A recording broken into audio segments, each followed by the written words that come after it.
Bonjour, Harold de Wonderwalls. Petite intro rapide, j'ai été confronté à mes enfants lors du Covid puisqu'ils m'ont vu travailler, ils m'ont demandé à quoi servait mon travail, je n'ai pas su répondre. Et donc la raison aujourd'hui, c'est qu'on est sur une trajectoire à 4 degrés et qu'on doit absolument changer ça parce qu'il n'y a pas d'humanité à 4 degrés et donc il n'y a plus d'enfants et donc je n'aurais servi à rien. Ça veut dire qu'il faut agir et la bonne nouvelle, c'est que c'est autour de nous qu'il faut agir puisque les bâtiments qui sont représentés sur cette image représentent 40% de nos problèmes de CO2. Les chiffres varient, mais en gros, c'est beaucoup. Et donc, il faut comprendre comment on va arriver à résoudre ce problème. Et il y a des vagues de rénovation énormes et d'amélioration du bâti pour diminuer leur consommation qui sont prévues. Le problème, c'est comment on va faire. Et une des choses qu'on évoque assez peu, même si pour l'instant la construction ralentit un petit peu, c'est qu'on n'a pas les gens parce qu'on a dévalorisé la filière de formation et parce que les gens partent du coup à la retraite. Certains partent au front en Pologne, mais c'est un sujet qu'on abordera plus tard. Et donc, on n'a pas les gens. Les chiffres cités pour la Belgique, c'est 200 000 personnes manquantes. Pour l'Europe, c'est jusqu'à 2 millions.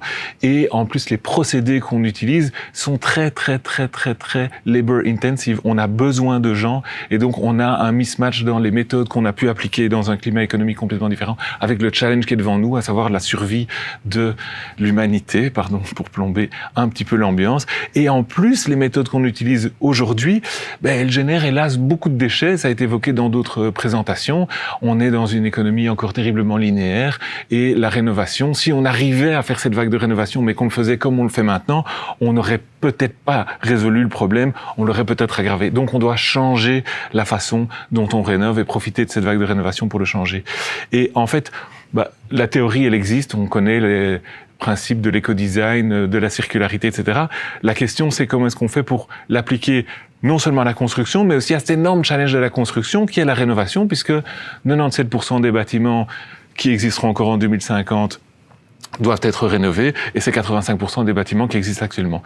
Et en fait, la solution, bizarrement, elle existe. C'est-à-dire que pour industrialiser, c'est-à-dire avoir besoin de moins de personnes et pouvoir monter en charge, il y a des solutions flat pack qui permettent de faire, alors dans ce cas-ci, des abris de fortune pour des zones, hélas, de conflit. Et on a voulu réfléchir où est-ce qu'on peut appliquer cette industrialisation qui devrait nous aider à faire des modèles circulaires, à livrer des produits réutilisables, etc.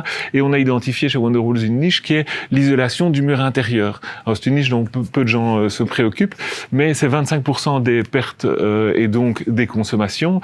Et le mur intérieur, il est accessible. Et nous, en fait, on est un peu amoureux des murs. C'est-à-dire que l'interaction qu'on a dans une maison, les aspects décoratifs, les écrans, les passages, etc., tout se vit dans le mur. Et donc, on développe une gamme de solutions pour murs en pensant que l'avenir est dans les murs.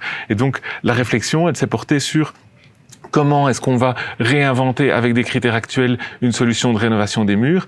Et en fait, évidemment, ça doit passer par le digital. Si on veut industrialiser, on doit avoir un process qui est automatisé. Mais attention, nous, on veut faire de la high-tech dans le process de conception, mais surtout pas dans le produit. Parce que quand dans le produit, il y a du high-tech, il y a de l'obsolescence, il y a des problématiques d'accès, il y a des problématiques de coût, il y a des problèmes de scalability. Et donc ici, on a une solution high-tech dans la conception.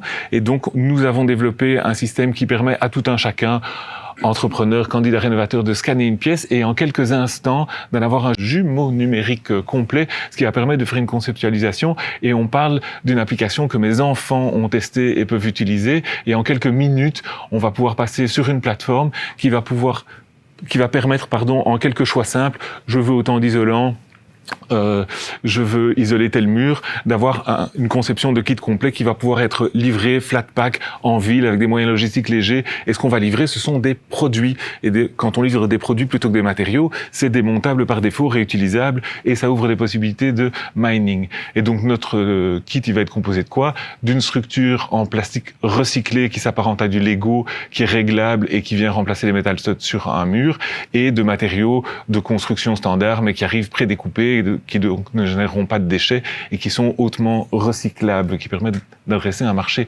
large. L'installation se veut très simple puisque tout est en cliqueté, les panneaux qui sont donc réutilisables sont attachés avec du velcro, l'isolant est toqué dans les structures et en fait on crée une interface entre des murs existants et les besoins futurs. Une fois que la structure est placée comme elle est normée et qu'il y a du jumeau digital, on peut le faire évoluer, on peut changer les panneaux, on peut faire des interventions, etc.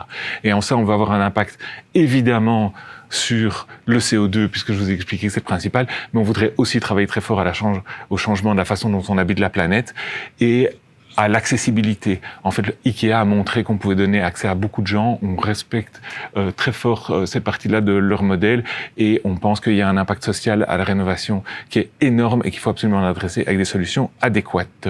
Je vous remercie de votre attention.